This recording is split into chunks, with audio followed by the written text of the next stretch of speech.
Tanzania ni nchi mwanachama wa nchi za SADC na tunao utaratibu kupitia vyombo vya ulinzi na usalama kushirikiana katika majukumu ya kuhakikisha nchi wanachama wa SADC zinakuwa salama, na kwenye masuala ya ulinzi na usalama vyombo vyetu vina ushirikiano, vinaubia katika kupambana na uhalifu. Na kama ambavyo mnajua, nchi yetu ni sehemu ya bara letu la Afrika, nchi yetu ni sehemu ya dunia.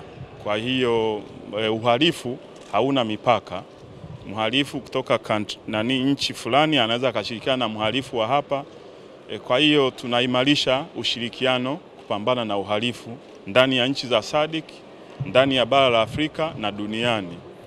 Nitumie nafasi hii nimshukuru sana Mheshimiwa Rais wetu Dr. Samia Suluhu Hassan na Amiri Jeshi Mkuu kwa namna ambavyo anaendelea kuwezesha vyombo vya ulinzi na usalama ambao viko chini ya Wizara ya Mambo ya Ndani ya nchi kutimiza wajibu wao. Kwenye mkutano huu ambao unafanyika hapa nchini, ni mkutano wa shirikisho la majeshi ya polisi kwenye nchi za SADC.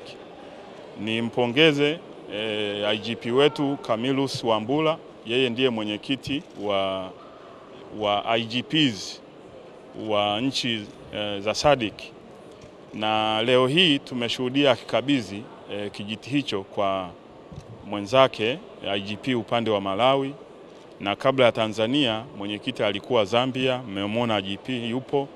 Kwa hiyo nitumie nafasi hii nimpongeze Camillus Wambura IGP wetu kwa uongozi wake kwa kipindi cha mwaka ambao ameumaliza na kukabidhi IGP wa Malawi. Na Tanzania ni sehemu ya kuja kujifunza mambo mengi. Tunamshukuru Mheshimiwa Rais na Amiri Jeshi Mkuu Mheshimiwa Dr. Samia Suluhu Hassan, ameimarisha jeshi letu la polisi.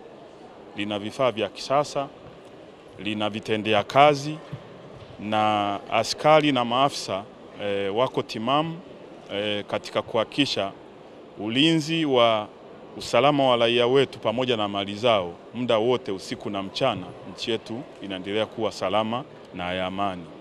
Na nitumie nafasi hii niwaombe ndugu zangu waandishi wa habari, tumeshirikiana katika majukumu yote ambayo Mheshimiwa Rais amenikabidhi miaka ya nyuma.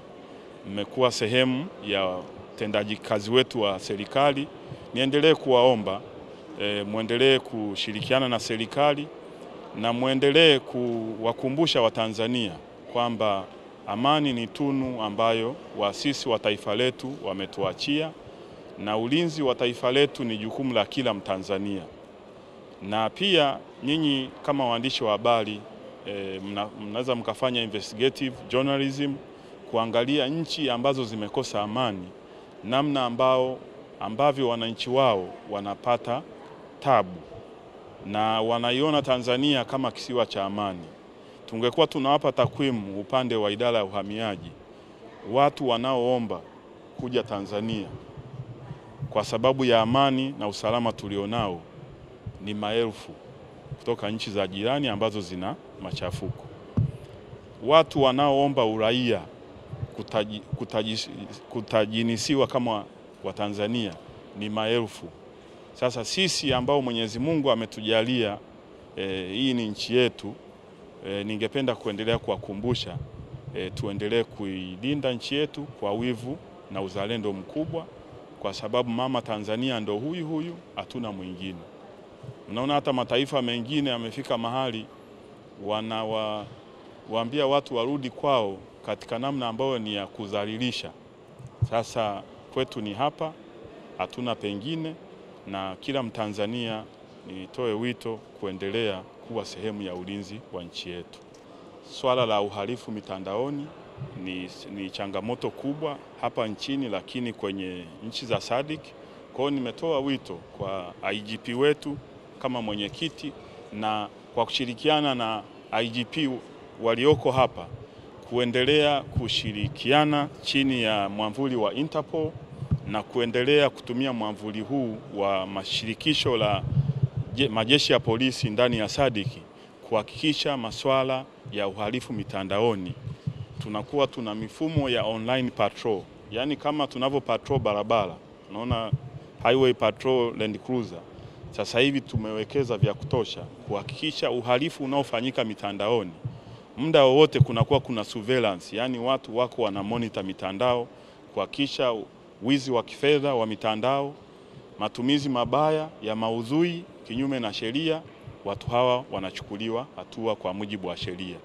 Na waandishi wa habari mtusaidie, sasa hivi kwenye karne ya 21 mhalifu anaweza akawa yuko nchi ya jirani, jambazi. Maana jambazi zamani tulikuwa tunapambana nao kwa kutumia SMG na FFU na jeshi la polisi, lakini sasa hivi jambazi anaweza akatumia kompyuta na tehama katika kufanya uhalifu mkubwa, wizi wa kibenki au kukuibia hata wewe kwenye akaunti yako binafsi. Kwa hiyo tunavyozungumzia uhalifu mitandaoni, niombe wa Tanzania msidhani kwamba ni jukumu la serikali peke yake. Tuwe raia wema, tutoe taarifa kwa wale ambao tunajua ni majambazi wa mitandaoni katika uhalifu wa aina yoyote.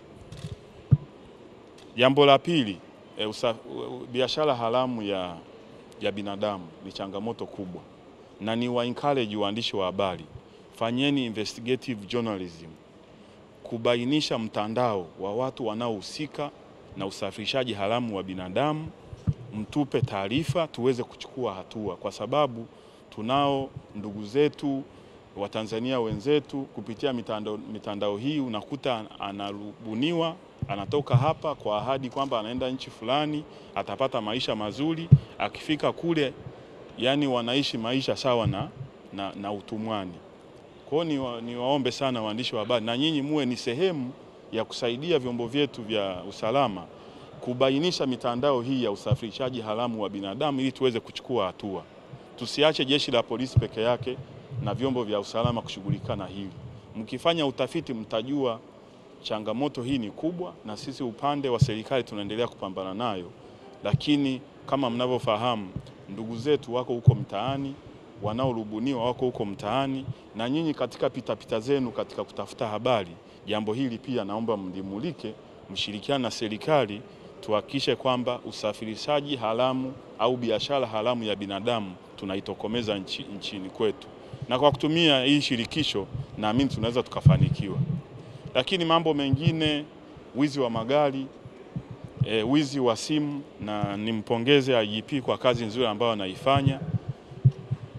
IGP Camillus Wambura, hata kwenye swala la wizi wa simu, mtu anaibiwa simu hapa JNCI, mwizi yuko labda Mbagala, kwenye mfumo unaangalia email, huyu atakuwa yuko kwenye maduka haya labda matano, simu yangu inaweza ikawa hapa.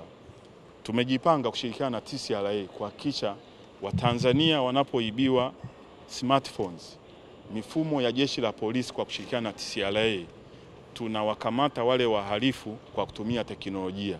Najua waandishi wa habari mmekuwa mkutana na mimi mnaliulizia hili na nini, lakini tumejipanga.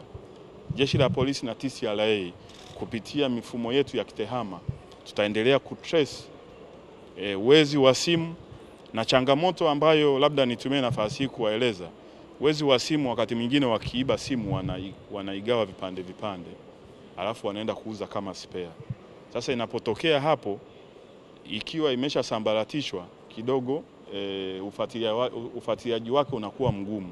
Lakini pia ziko simu ambazo zinapelekwa nchi nyingine ili waweze kuziuza, lakini kupitia mtandao huu wa shirikisho la jeshi la polisi tunaweza tukapambana na uhalifu popote ndani ya nchi za SADC ambazo tumekutana hapa, ma IGP wote wakiwa hapa.